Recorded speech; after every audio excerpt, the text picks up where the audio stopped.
Hello students, welcome to Aakash Byju's JEE channel. JEE Main 2023 में बच्चों बहुत ही कम दिन बचे हुए हैं and students are wondering and asking कि सर जेई मेन 2023 का जो फर्स्ट अटेम्प्ट जनवरी पेपर है वो कैसा आने वाला है, किस तरह का हम लोग पेपर एक्सपेक्ट करें।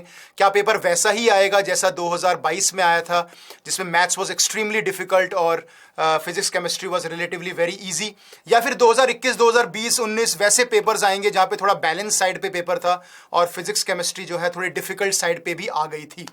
तो सब्जेक्ट वाइज इसका डिस्कशन करते हैं बेटा, क्योंकि नोटिफिकेशन एक महीना पहले ही आया है। तो अगर हम प्रेडिक्ट करें कि जेई मेन 2023 का जनवरी फर्स्ट अटेम्प्ट का पेपर कैसा होने वाला है, तो सब्जेक्ट वाइज में अगर मैथ्स की बात करते हैं तो आई थिंक मैथ्स का जो डिफिकल्टी लेवल है, जो टफनेस लेवल है, स्पेसिफिकली जो आपका लेंदीनेस है पेपर की, वो वैसी ही रहने वाली है। उसमें कुछ ज़्यादा चेंजेस देखने को नहीं मिलने वाले, क्योंकि अगर आप 2019 20 वाला फिर भी चलो कोरोना वाला साल था, कुछ पेपर फिर भी इजी आए थे, पर 2021 और स्पेसिफिकली 2022 में जो हम देख रहे हैं कि मैथ्स का पेपर लेंदियर साइड पे है, डिफिकल्ट है और काफ़ी ट्रिकी सवाल, लेंदी सवाल पूछे गए हैं। तो इस बार का भी पेपर बिल्कुल वैसा ही प्रोडिक्टेड है कि हाँ बिल्कुल वैसा ही पेपर आएगा। तो मेंटली और हम लोग जो मेहनत कर रहे हैं मैथ्स सब्जेक्ट में, बिल्कुल वैसे ही सोच के करनी है कि नहीं यार 2022 जैसा पेपर ही आएगा। अगर थोड़ा सा पेपर का लेवल नीचे गिरता भी है तो हमारे लिए अच्छा है कि चलो ठीक है कि पेपर थोड़ा इजी आ गया, बैलेंस साइड पे आ गया, बट स्टिल लेकिन हमें मेंटली वैसे तैयार रहना है कि नहीं पेपर बिल्कुल वैसा ही आएगा।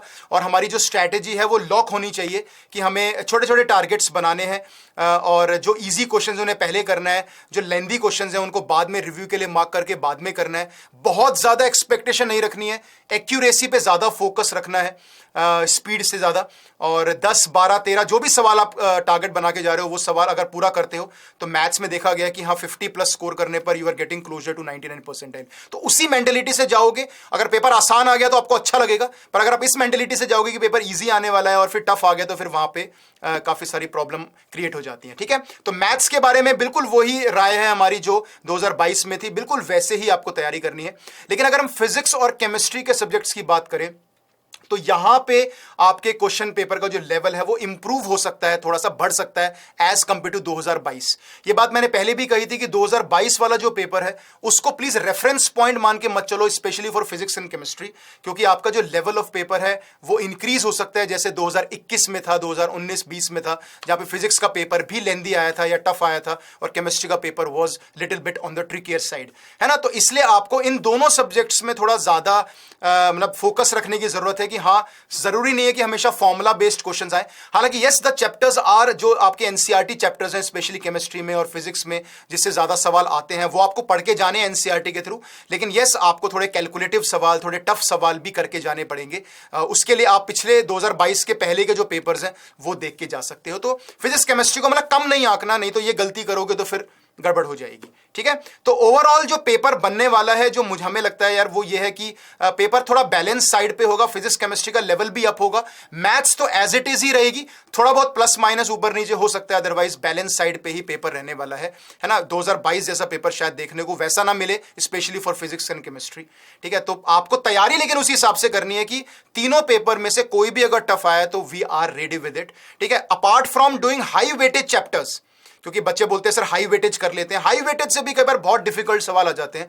तो हाई वेटेज के अलावा भी जो आपके ऐसे चैप्टर्स हैं जिनकी वेटेज ज्यादा है, जो थोड़ी स्कोरिंग चैप्टर्स हैं जिसको आप थोड़ा इग्नोर कर देते हो, प्लीज वो भी करो। जैसे फिजिक्स केमिस्ट्री में जो एनसीईआरटी वाले चैप्टर्स हैं उन पे ज्यादा फोकस करो, है ना। मैथ्स में जो अगर कोई रीजनिंग है, स्टैटिस्टिक्स है, हाइट एंड डिस्टेंस है, ये सेट रिलेशंस हैं, ये वाले चैप्टर्स हैं, या बाइनोमियल थ्योरम है या इलिप्स हाइपरबोला, इन चैप्टर्स को भी देखकर जाओ apart from your high weightage chapters. जैसे मैथ्स में matrices, vector 3D, quadratic sequence series या कैलकुलस के चैप्टर्स हम लोग ज्यादा फोकस करके जाते हैं, बट एग्जाम में यार मिक्स टाइप के सवाल आ जाते हैं, तो इसलिए हमें थोड़े से अपने वो चैप्टर्स भी देखने पड़ेंगे जिनकी वेटेज ज्यादा है लेकिन थोड़े हमें टफ लगते हैं, वीक लगते हैं, है ना। लेकिन हम लोगों को उन चैप्टर्स को बेसिक लेवल पे थोड़ा थोड़ा करके जाना है, मतलब not completely dependent on the chapters, बिल्कुल उस पर डिपेंड मत रहो कि नहीं मुझे बस हाई वेटेज वाले करने हैं। पर क्योंकि दिन काफी कम बचे हैं और उन चैप्टर्स को करने का बहुत ज्यादा टाइम आपके पास नहीं है, तो आप मॉक टेस्ट के थ्रू उन चैप्टर्स की तैयारी कर सकते हो। For example complex numbers maths के अंदर है तो आप उसके पढ़ने का टाइम नहीं बचा है, बट यस मॉक टेस्ट के थ्रू आप